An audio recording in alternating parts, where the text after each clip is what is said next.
ধন্যবাদ সবাইকে। সবাই আমার জন্য দোয়া করবেন।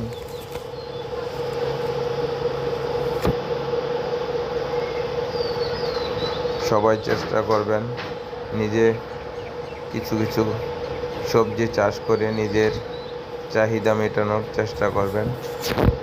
আশা করি সবার কাছে ভালো লাগবে। আমি আপনাদেরকে পর্যায়ক্রমে আরও ভিডিও দিব, দেখবেন আমার খামারের উপরে আমার আরও দুই একটা আছে ওইটা আমরা দিব ইনশাআল্লাহ। সবাই দেখবেন।